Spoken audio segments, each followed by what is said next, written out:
I grew up in a house, and every night at dinner, this was our motivational discussion. You kick your brother one more time, you're grounded. That was the extent of the discussion, or why aren't you eating that meatloaf? Went to high school at Westfield High School, Westfield, New Jersey. I graduated with 750 kids in my class. We were on split session. There was never a teacher that took me by the arm and said, I must discuss with you that special spark I see. It didn't happen. My passion that we're all supposed to find was watching television. Proud to say it. That was about the extent of the passion I knew. I had absolutely no clue what I wanted to do with myself. But I did have this one inspirational conversation with my dad before I left for college, and he said, just remember, in 4 years, you're cut off the loaf. And with that as my inspiration, I began my journey. Now, I have to tell you, I had not a clue. And I think to myself, so what women did I see that were in positions to influence me? Certainly, I didn't want to be a teacher, and most of my teachers were women. And I knew a lot of moms, and I am a mom and proud of it, but that's not today's topic. That's a different topic I'm happy to share with you at another time. So I thought, who was that person? And I realized my whole life I was a huge reader. Now, I could lie and say I was reading Shakespeare and I was reading Chaucer, but I was reading comic books, okay? And I'm not ashamed to say it. And my role model was Veronica Lodge. Do you know who, everyone raise their hand, you know Veronica Lodge? Okay, if you're in college, I am not talking Riverdale Veronica Lodge. I am not talking woke Veronica Lodge, politically correct Veronica Lodge. I'm talking old school Veronica Lodge. Veronica Lodge was so determined. She was so nasty to people if she didn't get her way. She knew what she wanted, even if it was that jerky guy, Archie. She was really big into having this crowd around her. And I thought, you know what? She's pretty damn hot. She was a little rotten at times, and she was a little materialistic. The truth is, really, who isn't? I mean, if we're going to be honest, right? So armed with Veronica Lodge as my muse, and certainly not Betty, who was so wimpy, right? I went on in my path. And I got to college, but I didn't have Daddy Lodge, who had all these connections. I had Zippo. So I sat at college, and I was again reading. Now I elevated. I was at Vanity Fair. I was at Esquire. I was at New York Magazine.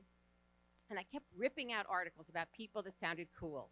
And I sat down my senior year of college, and I hand wrote letters. And I said, would you be willing to give me career advice? I would love to come talk to you. Now, you look at it and say, you've got to be kidding me. And they were all like super well-known famous people. But shockingly, at least 24 of them said, yeah, come, I'll talk to you. And I found out rule number one in life, which is everybody's favorite subject is themselves. So if you go and say to someone, tell me about you, guess what? They're all happy to sit there and talk about you. And if you listen, they think you're brilliant because you listen to them talk about you. One of the people I asked became my first boss. He was a philanthropist. His name was Stuart Mott. He was crazy. He hung out in New York City. He hung out with celebrities and rich people. He hired me to be an assistant because he offered me $14,000, and I thought I died and gone to heaven for 14 grand. I go to work for him. He takes me to a party the first day for some environmental cause. There's this short blonde guy there, and he says, Karen, Bob Redford. Bob, do you know Karen? Karen, do you know Bob? And I thought, well, you sure as hell weren't in my geometry class at Westfield, right? But what I found out was if you started to talk to these people, they acted just like everybody else. And the more confidence you displayed, the more they reacted that way. And all of a sudden, I realized Veronica Lodge was right. You started to build relationships, and you started to build a network, and you started to build a crowd of people around you.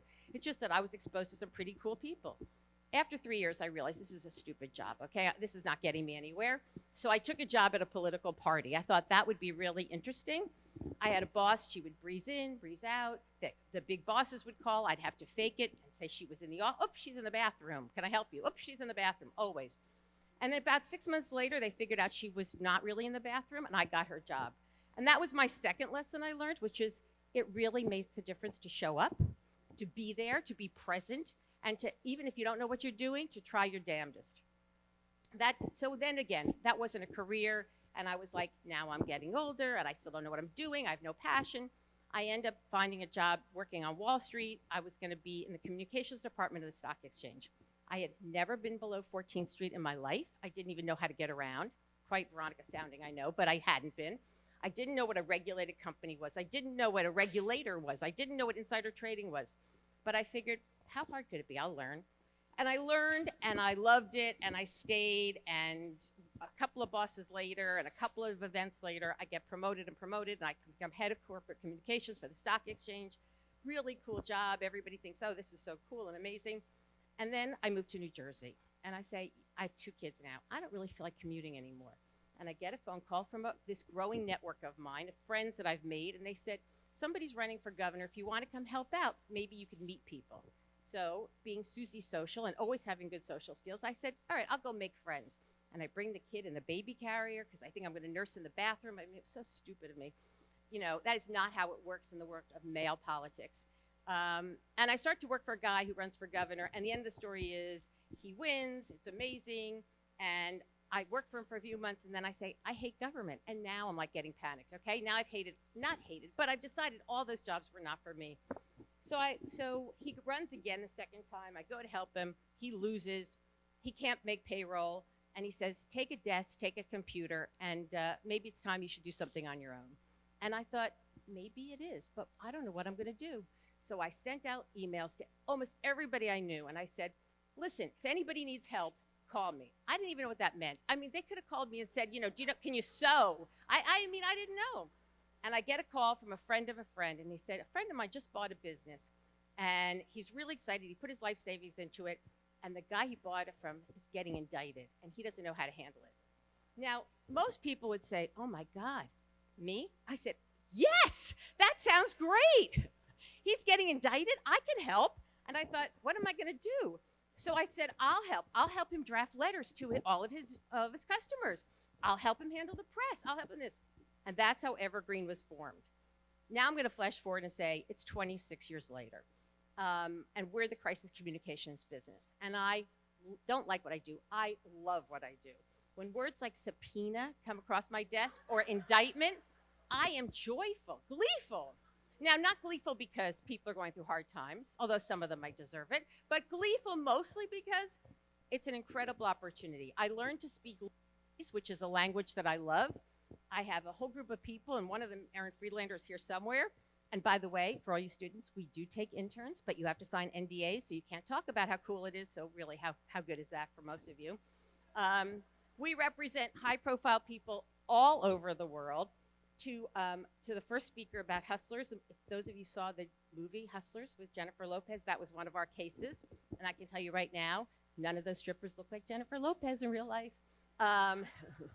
We were lucky enough to be involved in all of the Fox Network lawsuits. I can tell you that. And that movie is coming out in December called Bombshell. And my time is up. And I'll say, if you follow me on Twitter, I'll tell you the rest. Oh, one other, gang. I forgot. I can't do this.